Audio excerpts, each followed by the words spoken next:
Patrick from Outrageous Insight here. I found in my kitchen, I found a piece of pasta on the floor that my lovely kids had dropped many weeks ago.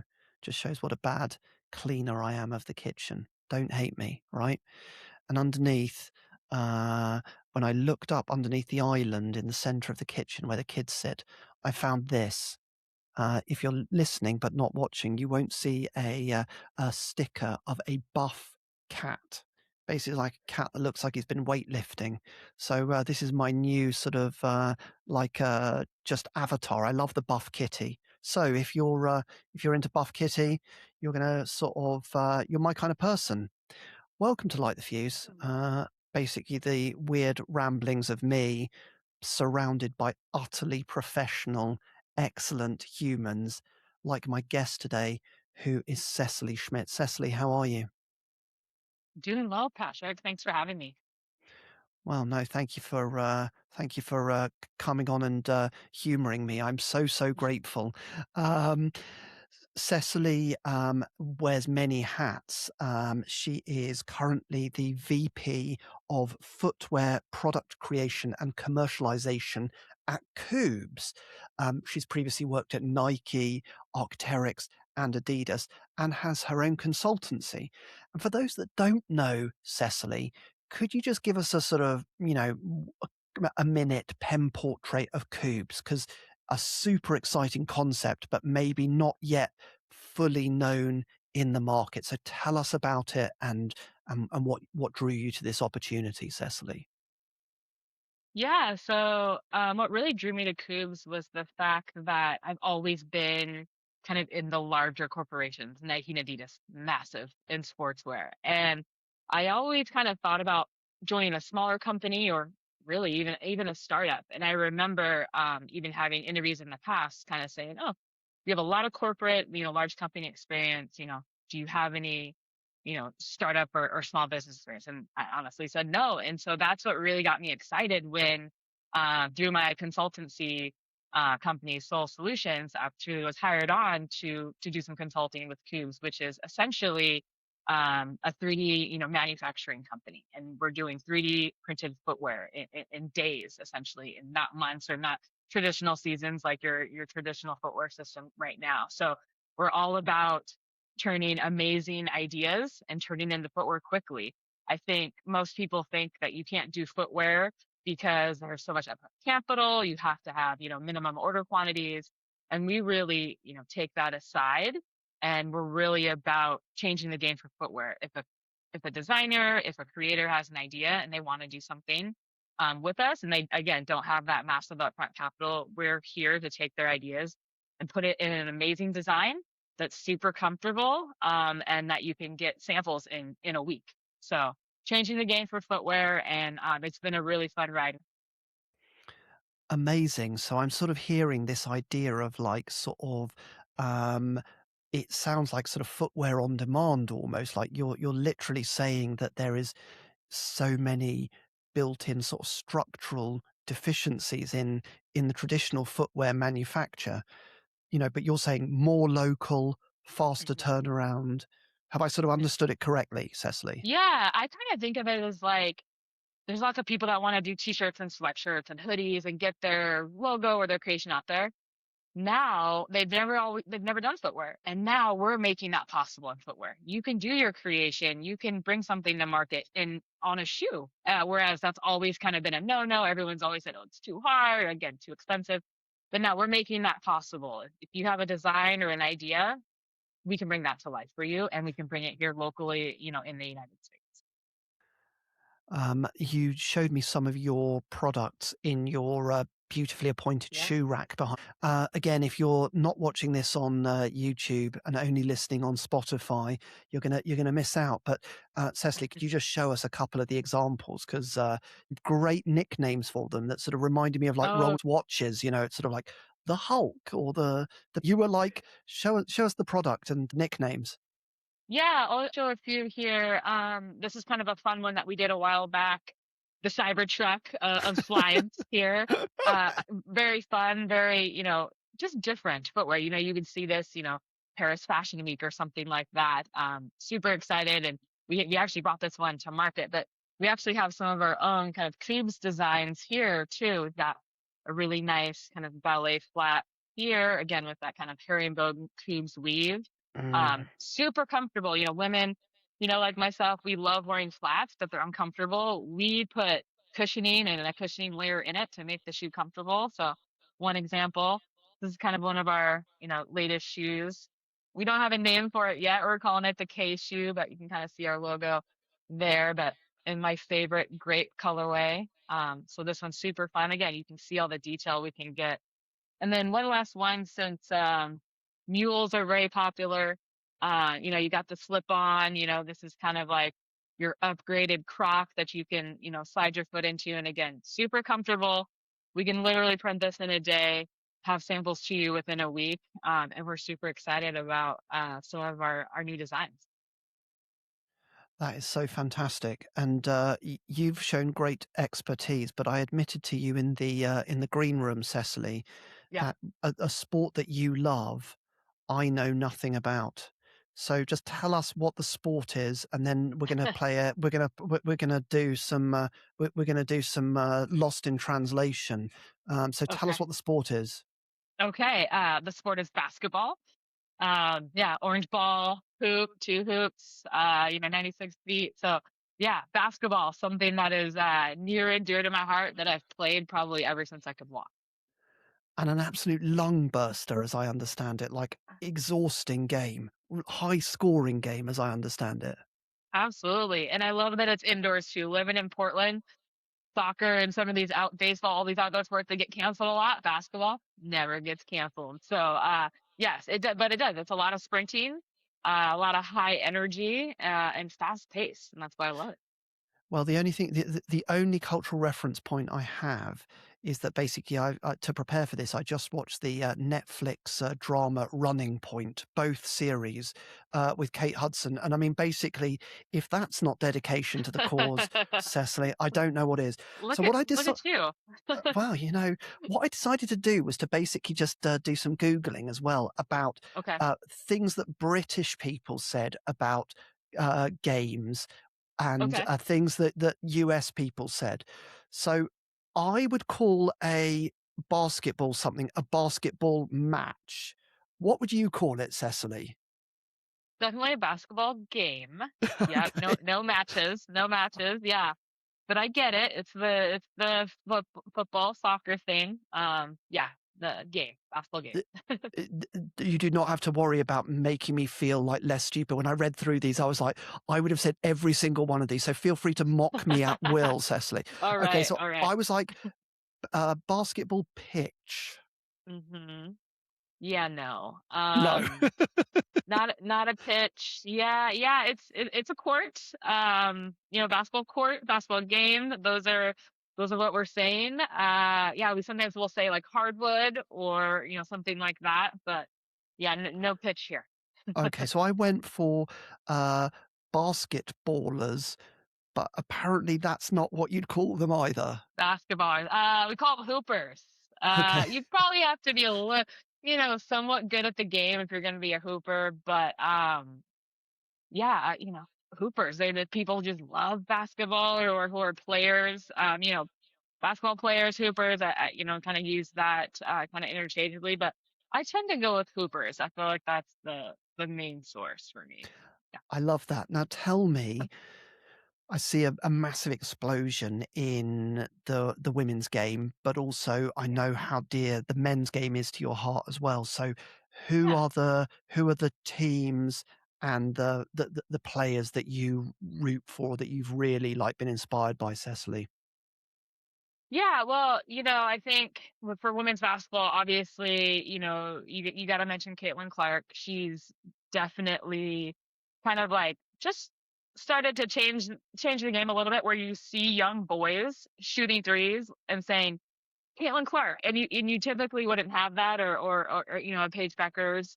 But even you got to mention Angel Reese and some of the things that she's doing. There's some incredible players out there, but I think that just the game is changing.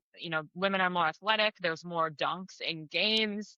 It's just kind of an exciting time. You just see a lot of like passion happening. And Portland just got our new WNBA team, the Portland Fire.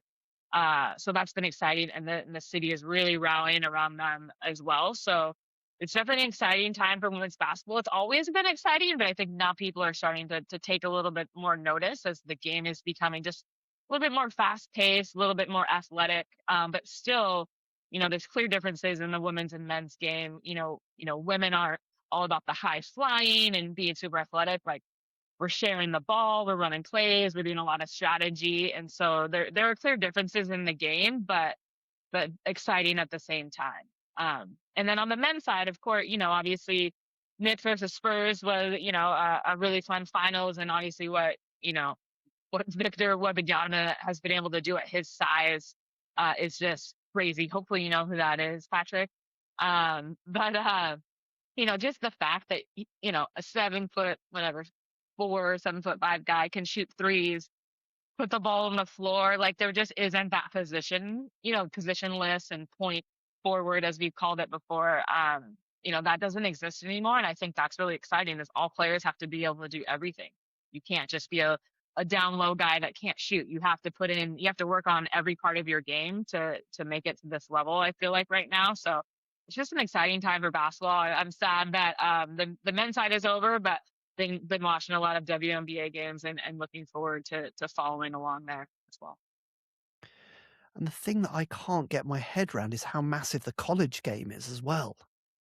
Absolutely. Yeah, so fun. Love, March Madness. Like, what a time.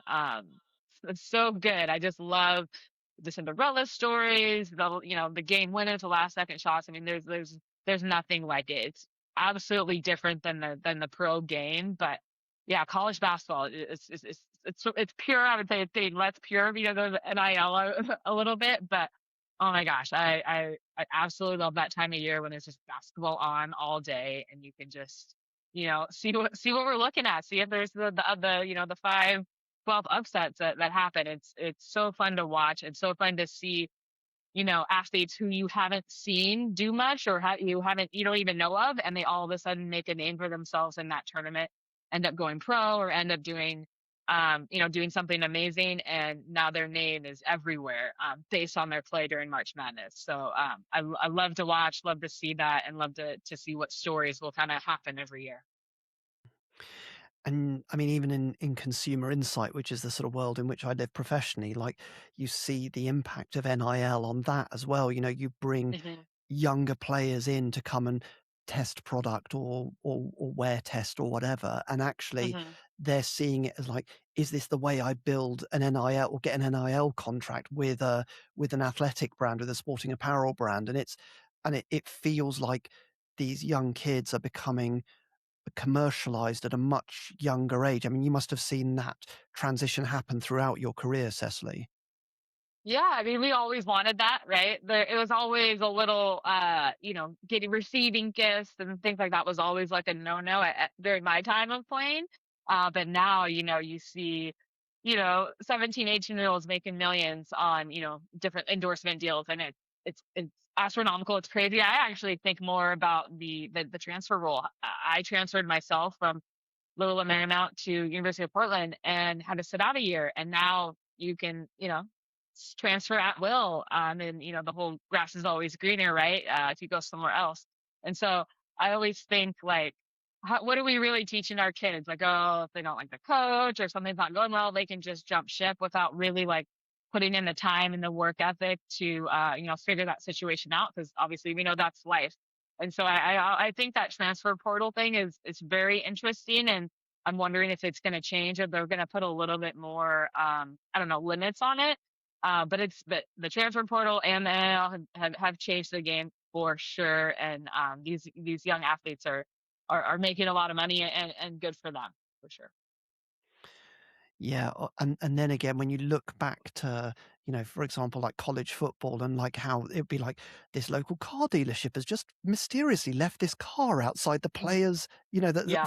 the running back's house, or there's this sort of Hmm. booster Hmm. committee that has basically just paid all this money to like some distant relative. It's sort of, it does feel like it's a bit more sort of honest is not the right word, but it feels like Hmm. it's a bit more on the surface, whereas before it was it felt like it was very much sort of subterranean, underground. I don't know what Oh you yeah. think, Cecily. Absolutely, yeah. Like there was just so many rules, but these kids who came from nothing, were going and perform and bringing millions, in ticket sales and TV deals and all. They're bringing in so much money, but yet this kid doesn't have, money in their wallet to go buy a meal on their own. And so I absolutely think that there needed to be some money exchanging hands. From the beginning and being an athlete, I felt the same way. Like I don't have a job, my job is to go to school, but I can't do anything because I don't have any money if I wanted to go buy something or, on my own. And so I think, compensating these athletes in a reasonable way made sense, and we all knew something was probably happening, especially at the major schools where there was kind of a path to go to the NBA or something. Everyone saw that there was money to be made, but taking care of these kids so these kids can go buy what they need to, it makes total sense. And I'm glad that now that it's coming up more and more, these kids are just having more money and more access to things. And hey, more power to them. If you can make a brand and for yourself, do it. I like the kind of that entrepreneurial spirit starting young because you can't play basketball forever, and so having some other things kind of churn in for yourself is a smart business move. 100%. And it's also, how do we Yeah. start to like change the ownership structures in some of these teams as well? Because actually, you do see athletes being used and like giving everything physically to the cause. But actually, like you say, Hmm. if the playing window is relatively short, it's like, how do we actually set people up for success, after the Hmm. game? And I know that Absolutely. p perhaps leads us a bit into the story that we're gonna explore today. Cecily, I feel like I just wanna go Yeah. and play, like, 3 on 3 with you. I know you would basically Yeah. One fucking on kill one. Let's me. do it. Let's Like, do it. seriously, I wanna do it. I wanna learn to, like, Yeah. I can't even do, like, the overhead throw thing, like, Well, that okay. one. What's that called? Oh, is it just like form shooting, like a shot? Yeah. I can't even Gotta do get that. that wrist, snap that wrist. Yeah, can't do Okay. that. How tall are you? Since I can't in feet and inches. Um Fun game. Why don't you guess how tall you think I am, Cecily? And it's not a trick Oh, okay, question, but okay. like, Yeah, just how yeah. tall do you I'm gonna think I am? I'm gonna go with 6'2". Actually, 6 foot. So, A, Oh, that's congratulations. close. That's close. I will just tell you about a family member who is my mother-in-law, who basically, in her later years, she's still alive, Hmm. lovely, lovely woman, Barbara, went on a dating site after a long period since her husband had died, and she got the drop-down menus wrong. So rather Uh-huh. than saying that she was like a something year old woman who was, say, Yeah. 5'2", she actually made Hmm. herself an 85-year-old 4'1" person on the dating profiles. So shout Oh out to wow. Barbara. I love you, Yeah, Granny Barbie. Barbara. Yeah, But that's a funny yeah, story. it's great when you basically get the dating profile really, really wrong. Okay, so 6 foot. Yeah. That probably makes me relatively short to be a hooper.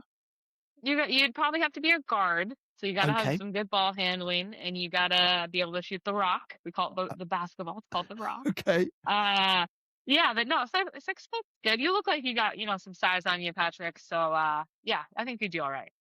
Okay, so what are the first like Coach Cecily, like what's the first thing that I need to just do? I will commit after this to go to decathlon or like a Dick's Sporting Good equivalent here in the Yeah. UK and get Hmm. a basketball. What's the Yeah. first sort of drill I need to be doing, Cecily?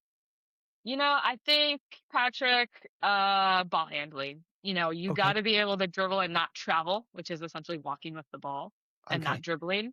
And yeah. that's how I have two young kids at home. Shout out to Riley and Cruz. And we're working with the ball. We're dribbling. We're working on our wrists and how the ball leaves our hands. So doing some easy, just like right hand speed dribble, left hand speed dribble, little crossovers, I think would be a good start for you, Patrick, just to Um, get will started I be here. able, will I be able to get it between my legs as well? Like, is that a thing? Is Eventually, with baby steps, baby steps. That's a but that's little quite fancy. advanced. Yeah. Yeah. we just gotta work on a few basic things first. I think watching is also a good idea, just to watch the flow of the game. But yeah, Yep. let's start with ball handling, then we'll move to some shooting. Yeah, that would be my coaching strategy. Okay. Cecily, this is exactly the stuff I wanted. So now I need you to also just tell me finally, before we come onto Yes, your yes. story, Mhm. what teams do you want me to root for? So Mm, WNBA and mhm. NBA, and maybe give me a college team as well. Like who? So Okay. on football, I basically got Dallas Cowboys, Mhm. like perennial Okay. underachievers. Like everyone hates us. And then for college, I've basically got my heart torn between Georgia and UAB Blazers in Birmingham, Alabama, because my friend lives there. Shout out to Marianne. So There we go. who should I root for in the basketball? Yeah, I'll say my nephew just got a Division I scholarship to play at University of Idaho in Moscow. So Jalen Williams, look Congratulations. for him. Yeah, it's exciting. He's keeping up with the lineage of the family.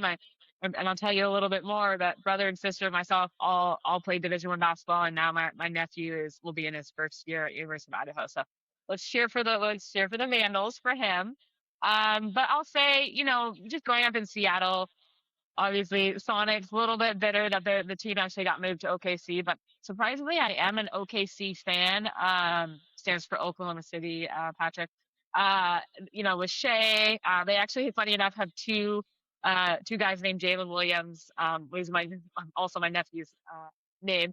But they're just young and exciting to watch, and I really like their style of basketball. So I would say watch OKC. And then on the women's side, Seattle Storm, gotta go for the home team, and then Portland Fire, of course. So Portland and Seattle, I'm gonna be rooting for always. And then from a college standpoint, I just love Duke. So just Duke basketball and just that legacy and that they always just play like really good basketball. So those are, I would say, are my teams. I wouldn't say like I don't like dress up and wear anything of any of those teams. I probably will for University of Idaho, but I really like kind of the styles of play, and I like rooting for the home teams. They all sound amazing. Okay, so I've basically Yeah, gone University of Idaho, the yeah. OKC, and Portland Fire. Who's got the coolest jersey out of all of them? Ooh, that's a good question. I kind of like actually, just watching the Spurs. I like the San Antonio. They've got this cool like kind of like vibe with like a pink and a blue and a turquoise. That's kind of fun. So I'm liking some of the kind of retro throwback stuff that the Spurs are doing. Yeah, looks really cool. Amazing. So you were a D1 player and you faced a decision point in your life, Cecily. Mhm. Just tell us a little bit about the moment before we get to actually the decision itself, but just tell Mhm. us about where you were. It gives a bit of a pen portrait of where you were in your life. Yeah. So I'll kind of start with the fact that I grew up in Seattle, suburb called Queen Anne, and I grew up in a biracial family. My mom was white, dad was black. One of three kids, again, twin sister, older brother, about 6 years older, and a dad who played at uh, Seattle University, my bad, and played basketball there. And so I felt like it was just ingrained that we were going to play sports and that we were going to play basketball of some sort. My dad obviously coached all three of us, but I really do like that my parents gave us the opportunity to play multiple sports. We all did. But what was funny is we all, gravitated towards basketball. We weren't pressured to do it. It was literally out of love and passion, and proof is in the pudding here because all three of us ended up getting Division I scholarships to play basketball, kind of following in my dad's footsteps, because he just kind of instilled that love for the game, but didn't really force us on it. So that's kind of the background story of kind of how I got to University of Portland, to play basketball again with my twin sister. So we played together. Luckily, we didn't have to compete for playing time, because we played two different positions. She's a little taller than me. So she played kind of in the post, and then I was more like a shooting guard. So that's a little bit about some context of getting us to be Division I basketball players. I mean, it sounds like a really idyllic life growing up, but I imagine there was a lot of sacrifices along the way as well. I mean, it's not easy to get a Division One scholarship. No, no, it's not. Yeah, we always say, there's what, I don't know, 3, 5% of kids playing sports will play Division 1.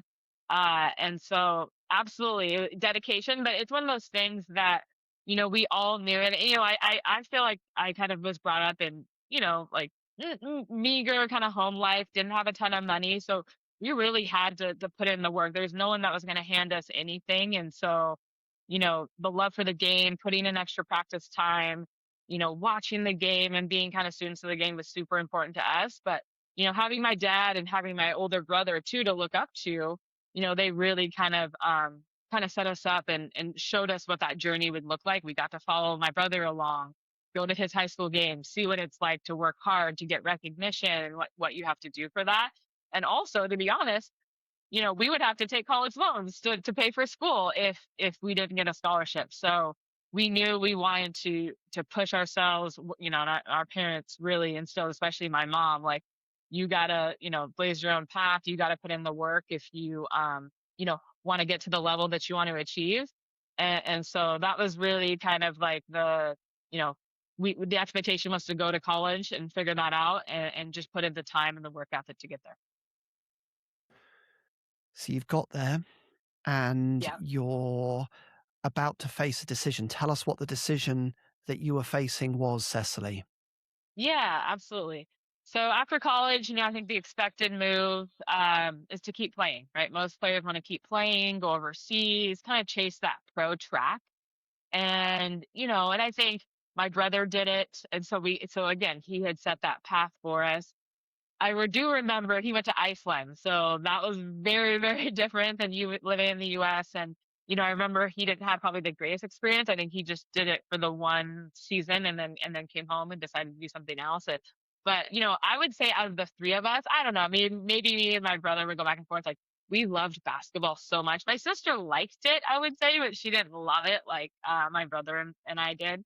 And so it was one of those things where are you going to jump into basketball and continue to play and, live overseas and live in a different culture, meet a bunch of new people, truly kind of be on your own, really, because your family's thousands of miles away? That was really that decision of, are you going to go the job route after school, or are you going to play basketball? And so I was really struggling with that dilemma because I just thought, like, gosh, I love basketball so much.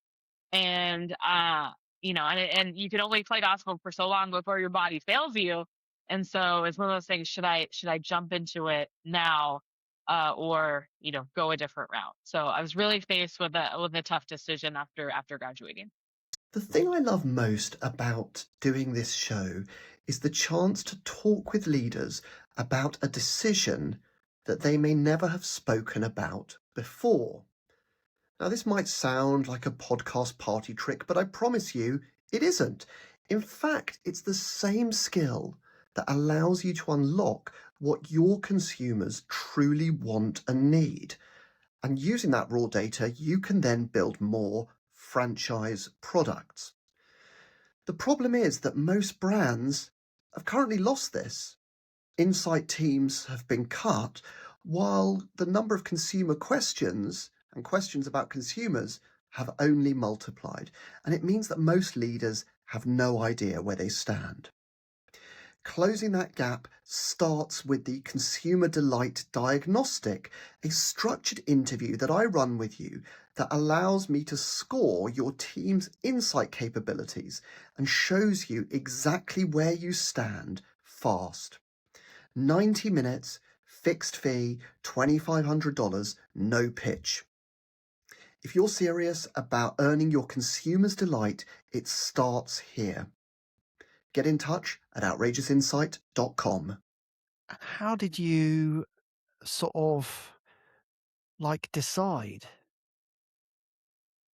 Yeah, that tough. And I'm thinking about this now, kind of as a more seasoned adult. It was one of those things where my sister, she decided to go and play, and I was kind of watching her do that. I actually had an extra year, so because I redshirted and transferred, so I had an extra year to kind of think about it, do some school, do a little bit more school, and she went overseas. So at least I got to kind of hear her story and see what that journey is like. But I was like, should I join her? What does that look like? And for me, being in Portland and being in, this kind of like the little bit of a sportswear capital, I was like, well, how can I see if I can still keep basketball and my love for basketball? It's still part of my career, but maybe not with playing it. How can I do it in a different way, essentially? So I really started to think about, building my career inside of basketball, but more on the business and the product side because I just love shoes. I was absolutely obsessed with shoes growing up. I remember wearing Jordans and having all the shoes, and that was very, very important to me. And so just being in Portland, people advise, hey, you have Nike and Adidas like literally in your backyard. Why not look there? So it was a tough decision. It was one of those things where, again, my sister was doing her thing. I would say it was okay. Maybe the money wasn't great, but it was more about the experience. But I just kind of bet on myself and started to apply and look at Nike and Adidas both, and ended up getting offers from both companies right around the same time. Crazy, being 19 or something like that, and deciding, okay, I actually have legitimate job offers, my first real job. And, am I going to accept these, put in the time? Or am I going to try and go, maybe play overseas with my sister or go to a different country? And so just talking it over with my family, um, just saying, hey, you still get to keep basketball. You still get to be involved with basketball. You get to make shoes and learn that. So ended up deciding to jump over to Adidas, and I worked in basketball and product testing. Probably one of my favorite jobs ever. Like literally testing basketball shoes with different teams. Went to all the Final Fours. Got to meet a ton of coaches that I've always watched and looked up to. So I love that I got to keep basketball as part of my career and part of like who I was because I knew I would miss it. And I also got to kind of stay competitive because I started playing in some of the women's leagues. But I wasn't leaving basketball behind. That's really the story. I was just choosing a different seat at the table than my siblings, but one that really let me stay connected to the sport, and really, really for the rest of my career at setting myself up for success with this grounding in product and in sportswear. I thought at the time I thought it was a good move, but it was definitely a hard decision. It sounds like the answer is no, but, you Yeah. know, did you ever regret the decision you made, Cecily? Part of me does because I actually called my sister, and said, "Hey, we never really talked about this. Like, did you enjoy playing overseas?" And her answer was kind of like, "Well, yes and no. Like, I love the opportunity. Someone was paying for me to travel, and see the world, and you can only do it while your body, you can last a little bit on in basketball because your body really starts to break down." And so honestly, Patrick, I feel like I probably should have tried. I think I should have given it a year.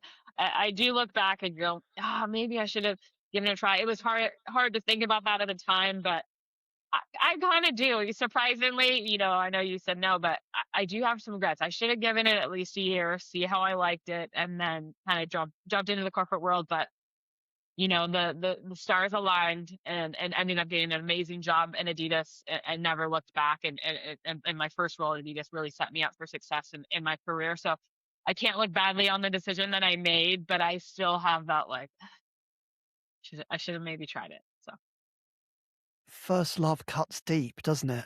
it I mean, does. It does. one of the things that just sort of struck me during our pre-conversation, Cecily, was that we were just exploring this idea that you had gone professional, you know, Hmm. going into the footwear industry, going into the sporting apparel industry.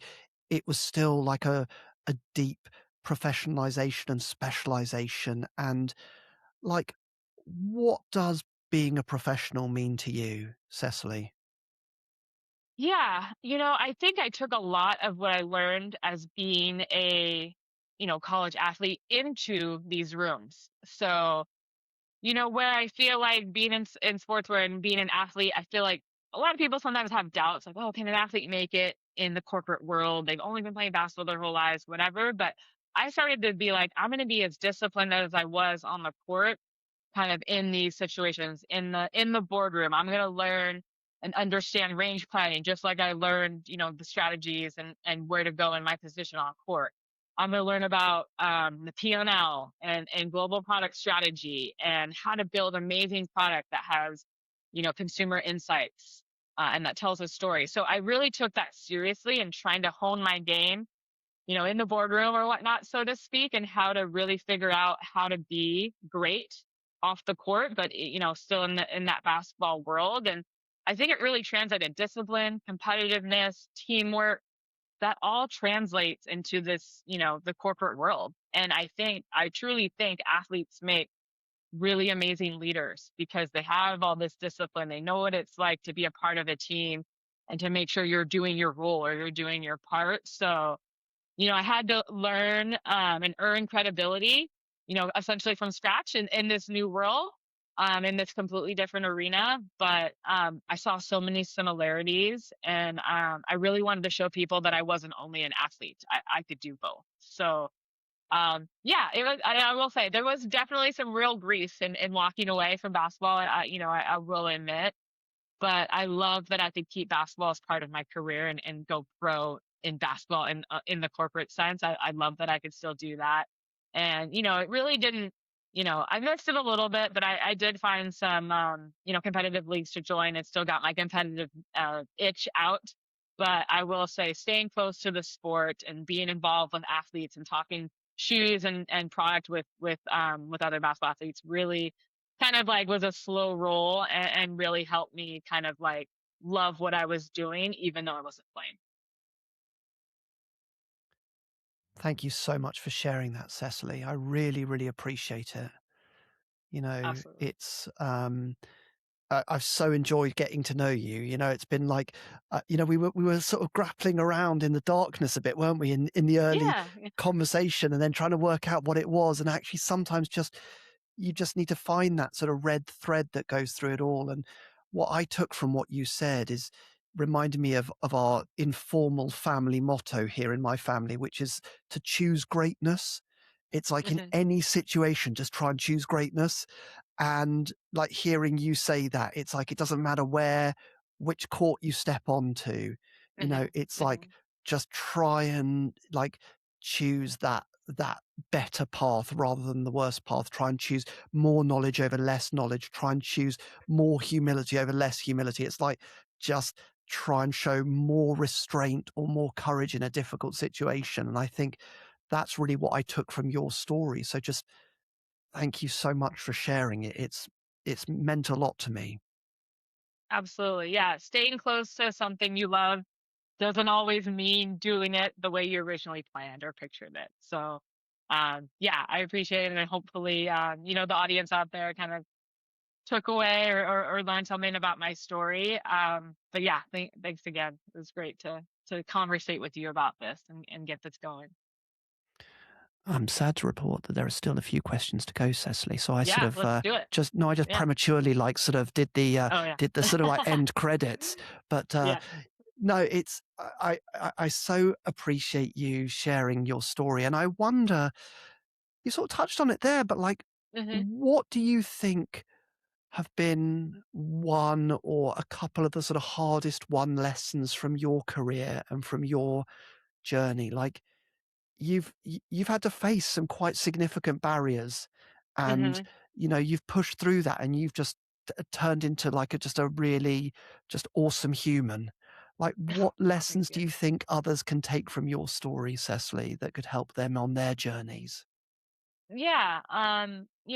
I really did think my value was tied to playing basketball.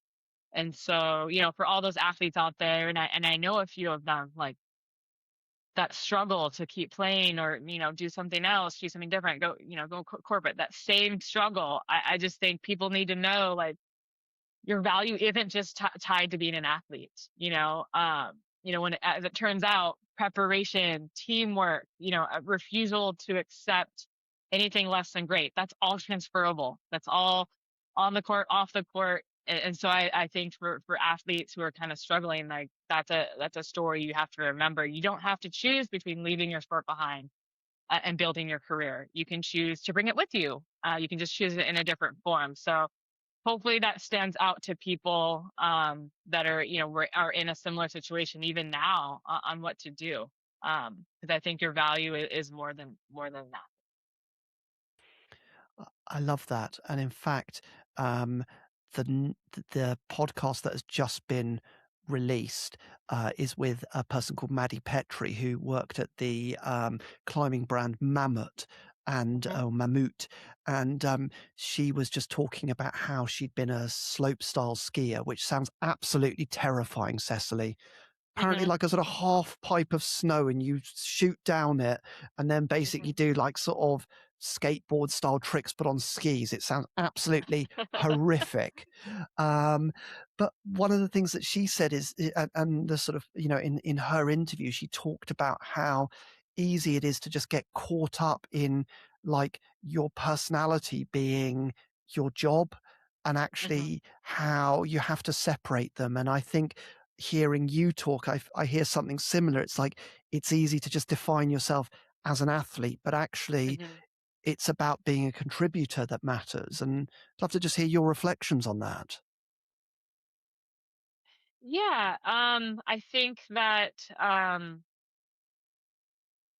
there's so much to contribute, and you just kind of have to find who who you truly are, what you truly value, what makes you special. And so for so long, everyone defines you, oh, they're an athlete, they're a basketball player, that's what they do. But I think, what are some other qualities that you want to be remembered for, outside of sports, that people can really just be like, okay, like they're known for this. And so I just really think of stepping outside of the athlete world, and what do you truly love, what are you truly passionate about, that's maybe off court, that people can kind of get a different side of you and let people in.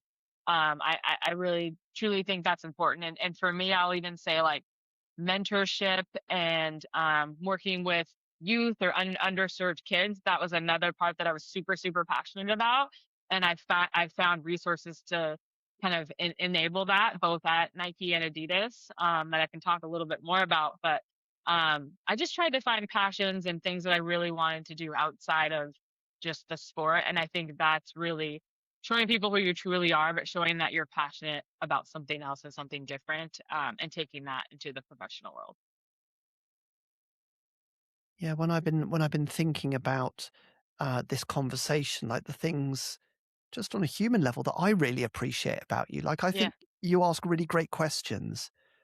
I think you're basically really curious, and I think you're a really great lateral thinker. And Oh, thank you. I think those are all just such like awesome characteristics to have. So just as a human to human, I just wanted to give you those because I think it's I we don't appreciate often that. get like enough Yeah. don't get enough praise in work, but like just I've really appreciated those as I've got to know you. So thank you very, very much, Cecily. Yeah, thanks, Patrick. And I want to say, like, your vibe and how easy it is to talk to you, like it's very easy, and I just love how, like, fun, and you're smiley, you're happy. I love your positivity. So I think anyone would enjoy speaking with you, because you just kind of exuberate this like happiness vibe that I just want to be around. So I appreciate that. I'm getting it all the way from the UK in the US. Like, I can feel it. I can feel your vibe, and it's really cool.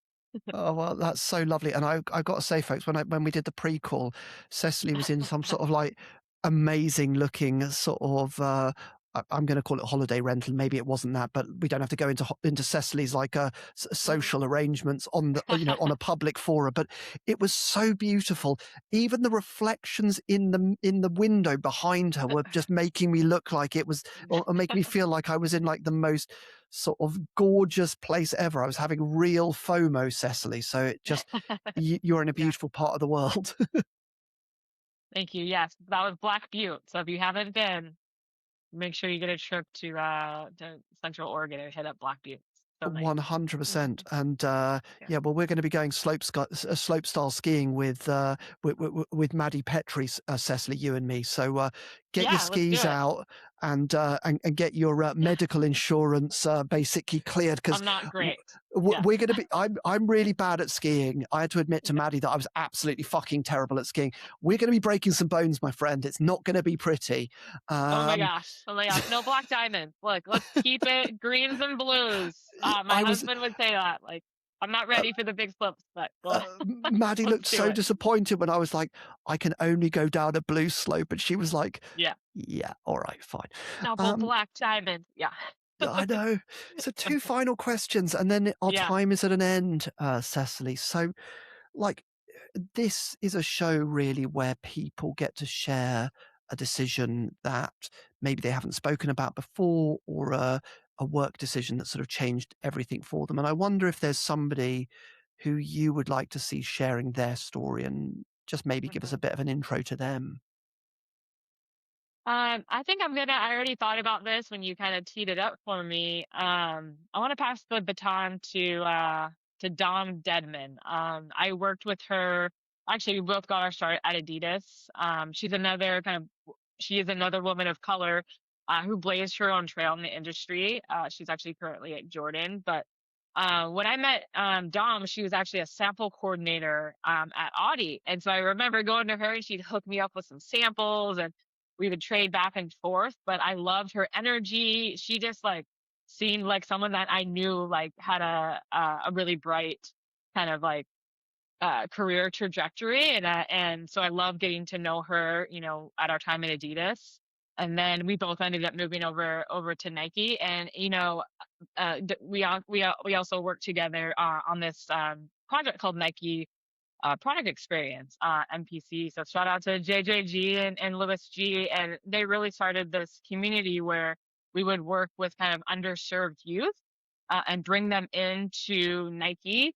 And we would build and show them about products, show them about jobs and opportunities at Nike, show them what's possible. And they actually got a chance to build a product collection from beginning to end and then present it to different leadership board members at Nike, and it was really a cool experience, and again really got my taste and my love for mentorship there. So Dom was also a part of that with me at Nike, and I love that Dom has continued to do that. We both again worked on the Black History Month product as well, and so she's currently now the VP of Jordan Footwear. So she has had an amazing kind of career trajectory, and I would love for her to come on this podcast, tell her story, talk about some of the stories that she has, and again, mentorship, and then about building product that resonates with people of color. I think is really important to both of us. So would love to hear her story as well. I think she'd be a great guest on the podcast. I love that so much, and of course, so welcome. And I think, one of the early conversations we had is it's just like, what the world doesn't need is another fucking white guy with a Mhm. podcast. You know what I mean? Like me. And I'm not saying that in a self deprecating way, but I'm Yeah, like, yeah. how do we actually make these brands represent the broad diversity of people that are, you know, aspiring to wear them, whose culture Mhm, is informing them, who are the people who should be owning these brands, even if it's as stockholders, as shareholders. How do we start to actually really connect? People of color. How do we connect mhm, LGBT people? How do we connect all of these groups who have actually contributed so much to the aesthetic and to the sort of the creation of these products, but yet are not mhm, sort of benefiting from these designs. And I feel like as a white dude, it's like we just need to be having more of these conversations because it's just the mhm, ownership is not yet changing. And I think it comes back to our discussion about NIL and about, young people of color who are playing sport, but not necessarily being represented in the ownership of sporting franchises. Um, I wonder if there's any just sort of reflections that you have just sort of more broadly on this piece in terms of like, yeah, fine, be a consumer, but actually, how do we make people be owners of the things that their cultures have actually helped create, Cecily? Yeah, it's a great question. You look at both, look at, Adidas and Nike. There's definitely a lot more men than there are women. Definitely a lot more, Caucasian men in higher level and senior roles, and that has to change. It needs to be flipped. In my opinion, I've always worked for kind of companies where my manager was always a man, usually a white man. I was usually the only woman, on the team. And so it just, the representation out there, it's just not what it should be. And you even think about the consumer of basketball shoes or of lifestyle shoes. A lot of those are people of color, a lot of the people that are buying that product or we're marketing to are people of color. And so having representation on the teams that are making the product, making the brand stories, doing all the marketing, it there in our opinion, and I think a lot of people would say the same thing. There's not enough, and it's definitely not anywhere near equal. And so, shining a light on that, is definitely another reason, to speak up and talk about this because it definitely still is an issue, I think. And I'm glad that I can at least show some representation. People need to see there are women of color in leadership positions at sportswear brands. And so, representation matters there. Young girls, young boys need to see that they can see themselves in these positions. So, it's definitely bringing a spotlight to it. We need to continue to talk about it, continue to problem solve, and continue to raise up people and get them into these roles where they can make a difference and be heard. But also, I want to give a shout out to, people who look and sound like me. Right, guys, let's get real for a minute, right? Yeah. The next time you're in a meeting, like a sort of retrospective or a pre-mortem about like Hmm. a product or a marketing campaign that worked or didn't work, and you're about to open your mouth, shut the fuck up, right? Seriously, folks, look at how you pass the mic to others, right? Just check yourself. Just be like, who else in this room is not being heard? Like, it is not rocket science. We have been on a failing fight for gender and race equality and LGBT equality for decades, right?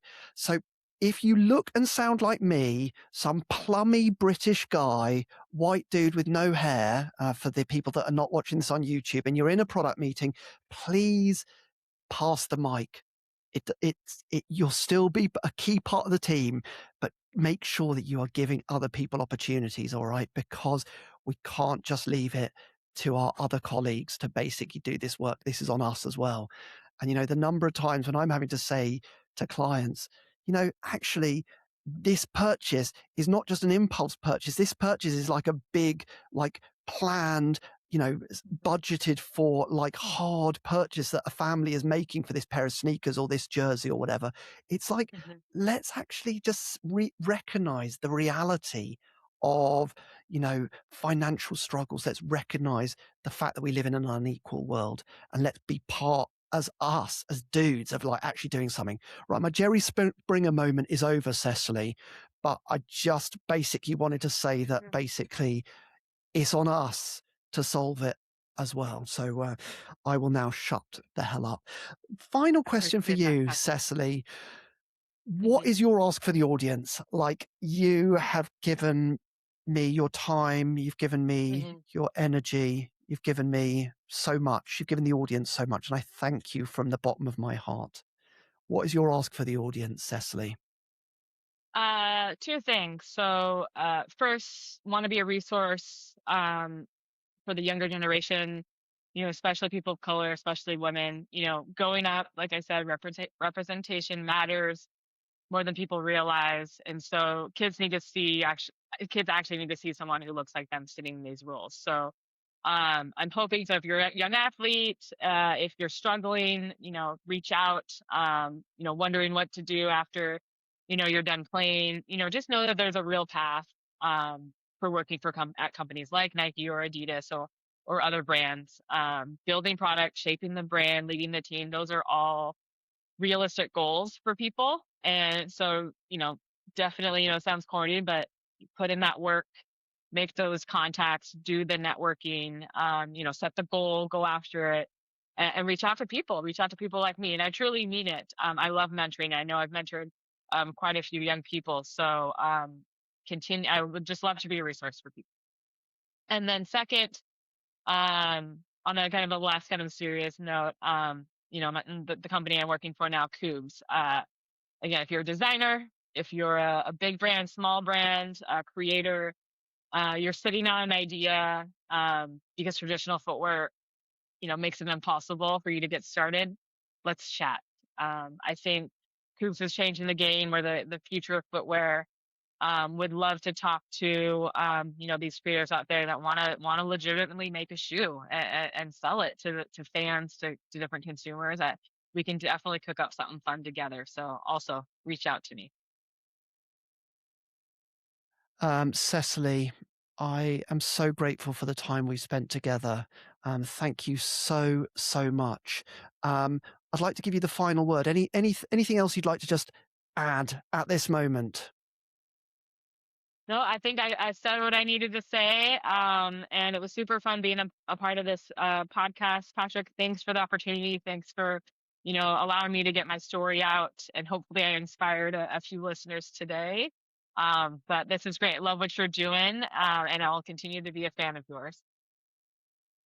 Well, and I'll continue to be a fan of yours. And what you don't realize yet is that everyone who comes on this show gets asked to come back as a co host or to basically be the host and then to interview another person. So I've already actually had Andy from North Face who wants to come back as a co host. And looking at some other exciting host collaborations. Because again, it's like, actually, it's quite fun to host a podcast and you just get to meet like Yeah. really fun people. So I think you'd be a great co-host. So I'm just going to leave that on the table there, Cecily. But like, if you ever think like all I really need in my life now is more time with a follically challenged British dude, then let me be that person for you.